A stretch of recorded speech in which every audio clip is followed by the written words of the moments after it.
بسم اللہ الرحمن الرحیم۔ اسلام جن انسانی اقدار کو بہت پسند کرتا ہے ان میں سے ایک خدمت خلق ہے، یعنی لوگوں کی خدمت کرنا خدا کے نزدیک ایک انتہائی پسندیدہ کام ہے۔ پیغمبر اسلام صلی اللہ علیہ وآلہ وسلم خود بھی غریبوں، ناداروں، ضرورت مندوں کی خدمت کرتے تھے اور دوسروں کو بھی دکھی انسانوں کی ضرورت کو پورا کرنے اور عوام کی خدمت کرنے کی بار بار تلقین فرمایا کرتے تھے۔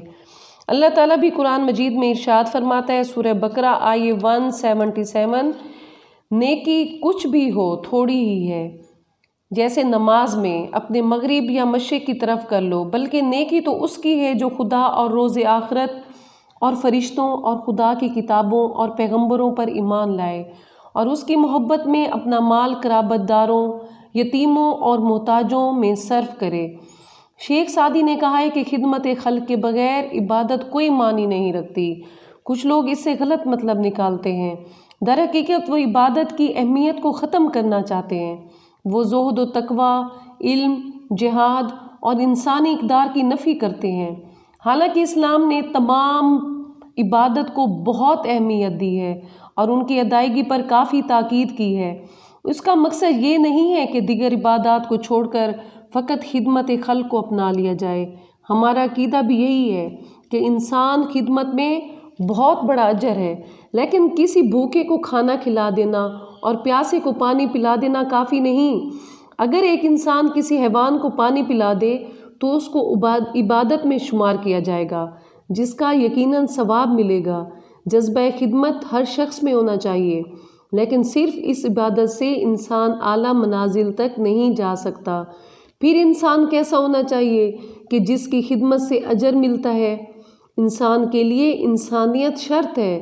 اگر خدمت خلق مقصود ہو تو مشرک و ملحد لوگ بھی انسان ہیں۔ کیا ان کی اور مسلمان کی خدمت میں کوئی فرق نہیں؟ کیا ان دونوں کی خدمت کو خدمت خلق کہا جائے گا؟ ہرگز نہیں، بلکہ صالح اور مستحق افراد کا خدمت کرنا عبادت ہے۔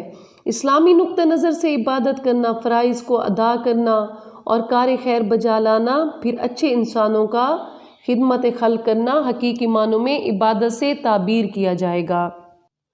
اور عزیزان، اسلام کے نزدیک انسان کے جس کام کو غیر معمولی اہمیت دی گئی ہے وہ عبادت ہے، اور عبادت کا معنی یہ ہے کہ انسان اللہ تعالیٰ سے مناجات کرے، اس سے دعا مانگے۔ نیز نماز وغیرہ، نماز تہجد کو اسلام میں بہت زیادہ اہمیت دی گئی ہے، عبادت کی بہت بڑی شان ہے، اور اگر اس کو پابندی کے ساتھ ادا نہ کیا جائے تو آہستہ آہستہ معاشرہ اس سے رخ موڑ لے گا۔ اسلام میں نیک اعمال کو پابندی کے ساتھ بجا لانے کو عبادت کہا جاتا ہے۔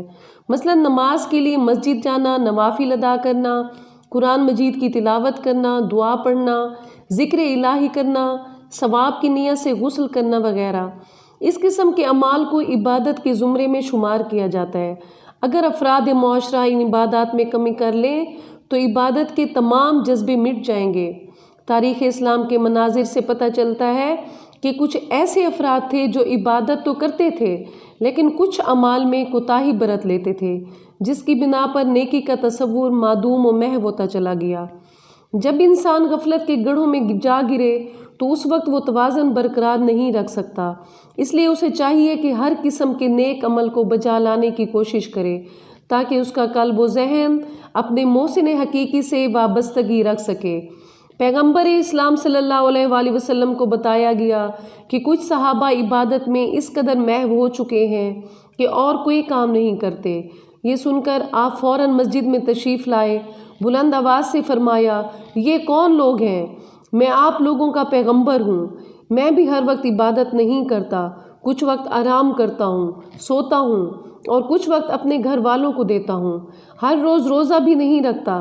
جن افراد نے زندگی کے معاملات سے پہلو طئی کر کے فقط عبادت ہی کو اپنا لیا ہے وہ میری سنت سے خارج ہیں، ان کا مجھ سے کوئی تعلق نہیں۔ رسالت مآب صلی اللہ علیہ وآلہ وسلم جب ایک نیک کام کو دیگر انسانی اقدار کے لیے نقصان دہ سمجھتے تھے تو اسے اپنی شریعت سے خارج کر دیتے تھے۔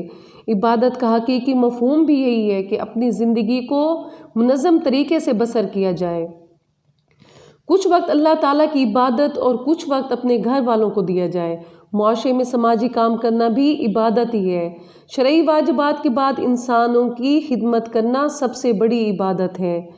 یہ درست ہے کہ زہد بہت اچھی چیز ہے، لیکن یہ اس وقت مستحسن اور مفید ہے جب اس سے معاشرے کو فائدہ پہنچے۔